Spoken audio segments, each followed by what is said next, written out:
చాలా అందుకని. చాలా స్పెషల్. అండ్ ఎట్లానో మాట్లాడుకుంటున్నాం కాబట్టి బ్రో, లవ్ మ్యారేజా అరేంజ్ మ్యారేజా? లవ్ మ్యారేజే. Oh but super. One side love marriage లాగా. వన్ సైడ్ లవ్ వన్ అంటే సైడ్ మీరు లవ్ చేసి నేనే వెనకబడ్డా. అది తప్పదు. అదే ఏం చేస్తాం మరి అది. అంటే తను అది సృష్టిలో ఒకటా? అది రూల్స్ అమ్మాయిలు విధించిన ఒక శిలా శాసనం అది. వాళ్ళేమి మాట్లాడక బయటకు ఎక్స్ప్రెస్ చేయరు అది. అట్లా అట్లా. సో మేమేంటంటే చాలా ఎర్లీగా ఇక్కడ నాకు ఒకటి అనిపించేది ఏంటంటే మనం ఒక 30 ఏళ్ళు దాటే పెళ్లి చేస్తున్నాం అనుకోండి, మనకి రకరకాల ఇన్ఫ్లుయెన్స్లు ఉంటాయి. ఆ ఇన్ఫ్లుయెన్స్తో ఏంటంటే మనకు ఒక సెల్ఫ్ ఐడెంటిటీ అని ఇంకోటి వచ్చి ఎదుటి వాళ్ళతో గొడవ పడాలి అంటే, ఒకటి ఎదుటి వ్యక్తి నాలా ఉండాలనుకుంటే చాలా తప్పు. అవును. ఇద్దరు బ్రాటప్స్ వేరు, ఇద్దరు మైండ్ సెట్లు వేరు, అలా ఉండరు. ఒక 20 ఏళ్ళ వయసులో అనుకోండి ఎమెచ్యూర్గా ఉన్నప్పుడు అడ్జస్ట్ అయిపోతాం. అవును. సో అలాగా అడ్జస్ట్మెంట్ అనండి, సోల్మేట్ అనండి. మా ఇద్దరం ఏంటంటే మా ఇద్దరం ఎవరెవరికో పుట్టాం, తను భీమవరంలో పెరిగి గుడిలో పెరిగాను అని అనుకోను. మీ ఇద్దరం చిన్నప్పటి నుంచి కలిసే బతుకుతున్నాం కదా అనుకుంటూ ఉంటాం. అంటే చాలా చాలా సోల్మేట్. అంటే ఒక టెలిపతి విద్యలు ఉంటాయి కదా, అటువంటి వేవో తనకొచ్చా నాకొచ్చో తెలియదు. నేను ఏమనుకున్నా తను అనుకుంటుంది. అంటే కూర్చుంటాం, టిఫిన్ ఏం చేయమంటారు అంటుంది, నేను మనసులో చేయిద్దామా అనుకుంటున్నప్పుడు సరే చేసానా అంటుంది. అది తర్వాత పిల్లలకి ఏదైనా విషయం మీద మ్యాటర్ చెప్పాలనుకో, అమ్మ ఆల్రెడీ చెప్పింది ఇదే మ్యాటర్ అంటారు పిల్లలు. సేమ్ అక్షరం కూడా పొల్లిపోదు, అలా ఉంటుంది. సో అంటే కోఇన్సిడెంట్లు మరి తనకి జూలైలో ఇవన్నీ ఊరికి రోగాలు కూడా అలానే అనగానే జూలైలో తనకు హార్ట్ స్టంట్స్ పడ్డాయి, నాకు జనవరిలో 2 స్టంట్స్ పడ్డాయి.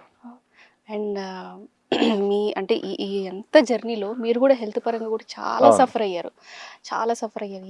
ఇట్లా ఎట్లా వచ్చారు దాని నుంచి బయటికి, ఎట్లా వచ్చారు? అండ్ ఆ టైంలో కూడా మిస్సెస్ మేడం గారు చాలా హెల్ప్ చేశారు. ఏంటి అసలు ఎట్లా వచ్చారు బయటికి? అంటే అదొక ఫేట్ అండి. అంటే నేను కెరీర్లో ఒక పీక్ స్టేజ్కి వెళ్ళిపోయి ఇండస్ట్రీలో ఉన్న స్టార్ హీరోలందరితో పనులు చేస్తూ ఇండివిజువల్ రైటర్గా ఎదుగుతూ నా సంపాదన పెరిగి నా డిమాండ్ పెరుగుతున్న దశలో ఒకసారిగా కిడ్నీస్ 2 ఫెయిల్ అయిపోయాయి. అదే నేను అన్ఎక్స్పెక్టెడ్. ఒక 1.5 year డయాలసిస్ మీద ఉండి ట్రాన్స్ప్లాంటేషన్ జరిగి దాదాపు ఒక చితికిపోయి అన్ని రకాలుగా మళ్ళీ తిరిగి సరైవ్ అయ్యాను. ఈ 1.5 year అంటే నేను ఒక ఇన్సిడెంట్ జరిగింది.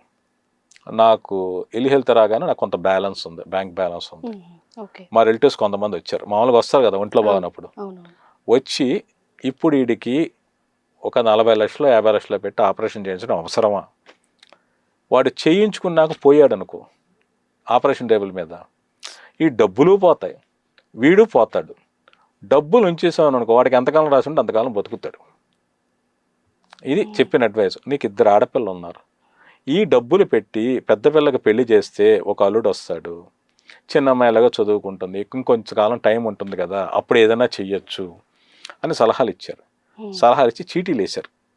నమ్మారని సాయిబాబాకు కూడా చీటీలు వేశారు, వీడికి ఆపరేషన్ చేయించాలి వద్దు అనేది. వద్దు అని వస్తే వాళ్ళని ఉండేవాళ్ళు, నా వైఫ్ అయితే మాత్రం వద్దని ఉండే అసలు ఎట్టి పనులు ఒప్పుకునేది కాదు. ససేమిరా లేదు. ఆ 1.5 year నాతో పాటు కంటికి ఆ రోజు తను నాకు తర్వాత తెలిసింది 1.5 year తను తిండి తినేది కాదు. నాకు వాంతి అయిపోతుండే తిండి, అందువల్ల తను తినేది కాదు. కాఫీలు తాగుతూ నాతో పాటు డయాలసిస్ యూనిట్ బయట, నేను షూటింగ్లకి ఆఫీస్కి వెళ్తుంటే కార్లో కూర్చుని న్యూస్ పేపర్లో మ్యాగజైన్లో చదువుకుంటూ అలా బతికింది 1.5 year. ఈ రోజు కూడా నేను ఎప్పుడైనా ఏ కాలంలో మధ్యాహ్నం లంచ్ చేయకపోతే తను మానేస్తుంటుంది. ఎందుకు మానేస్తావు, నేను తింటే నువ్వు తింటావా అని అడుగుతాను. అలాగా లవ్ అది లవ్ కాదు, ఒక రకమైన పిచ్చిదనం. ఇప్పుడు ఆకలి మన ఆరోగ్యం అని వ్యక్తిగతమైన ఎదుటి వ్యక్తి కోసం మనం పాడు చేసుకోకూడదు కదా. అది సూపర్. అమ్మో అసలు చాలా డీప్ ఇదిగా అయిపోతున్నాను నేనైతే. అంటే బ్రో మీరు అంత పీక్ స్టేజ్ నుంచి అట్లా వచ్చి, సో పిల్లలు హ్యాపీ సెటిల్, సో ఇప్పుడు మేడం మీ మిసెస్ గారు వాళ్ళు సెట్, సో ఇప్పుడు కన్నప్ప కాకుండా ఇంకేమైనా అప్కమింగ్ ఏమైనా చేస్తున్నారా? అంటే 3 ఏళ్ళ నుంచి నేను కన్న ప్రాజెక్ట్లో ఉన్నాను. విష్ణు గారివి వేరే ప్రాజెక్ట్ సంబంధించి వర్క్ చేశాను. అది ఇంకో నెక్స్ట్ కన్నప్ప తర్వాత పెద్ద మేజర్ ప్రాజెక్ట్ చేయబోతున్నారు. అది పాన్ ఇండియా కన్నా మించి పాన్ వరల్డ్ రేంజ్ సినిమా అది.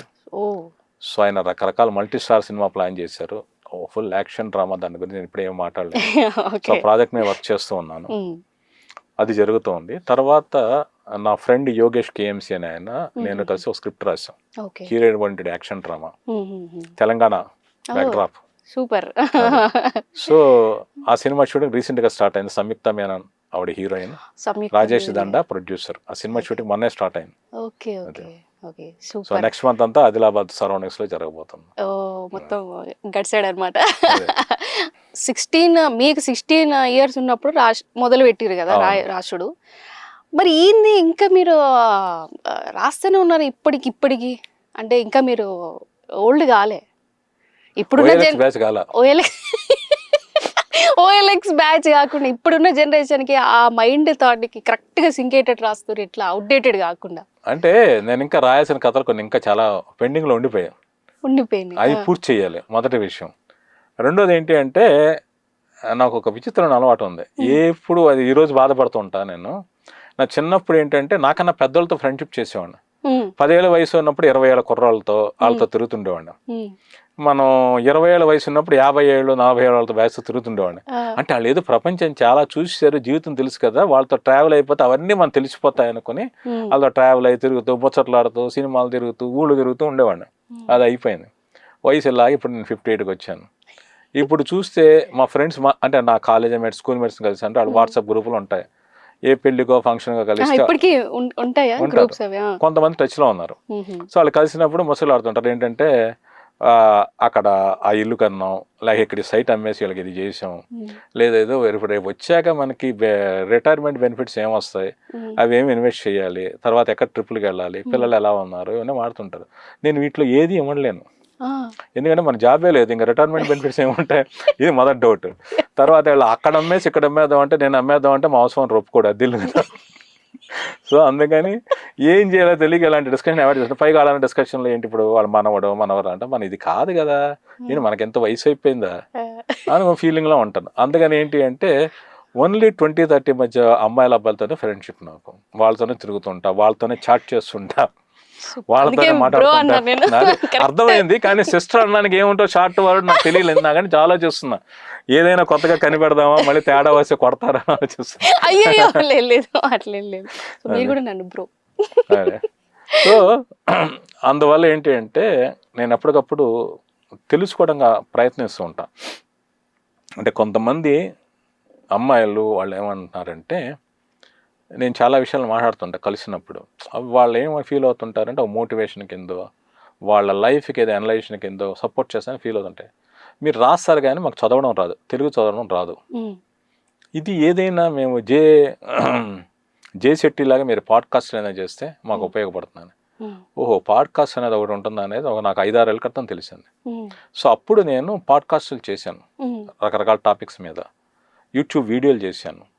సో ఇవన్నీ ఏంటి అంటే ఓకే, నేను ఇప్పటి జనరేషన్ యూత్కి రీచ్ అవ్వడానికి వాళ్ళు పాపం చదవలేరు, తెలుగు భాష రావడం కష్టం, వాళ్ళకి ఇంగ్లీష్లో రాయడానికి నాకు రాదు, ఈ కమ్యూనికేషన్ గ్యాప్ చాలా వచ్చేస్తుంది.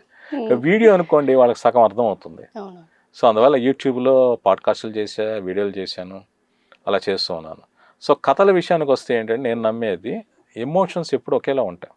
ఎవరికైనా హ్యూమన్ ఎమోషన్స్ ప్రపంచంలో అవే ఉంటాయి, ఎక్స్ప్రెషన్ మారుతుంది.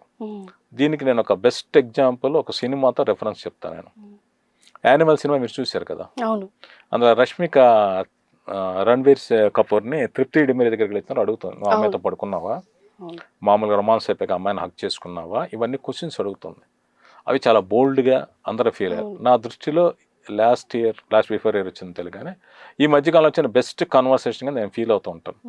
భార్యాభర్తలు వాళ్ళ పర్సనల్ స్పేస్లో ఒక అబ్బాయి తన భర్త ఇంకొక అమ్మాయితో వెళ్ళినప్పుడు భార్య అలాగే మాట్లాడుతుంది, మాట్లాడాల తప్పులేదు. ఏంటి ఇందులో బూతులు ఉన్నాయా, ఇందులో ఇలా మాట్లాడాలంటే స్వామి మీరు ఇంకో దాంతో వెళ్ళొచ్చారా, నన్ను మర్చిపోయారా, నిర్లక్ష్యం చేస్తున్నారా, ఇవన్నీ నాన్ సెన్స్ ట్రాష్ కింద ఉంటాయి.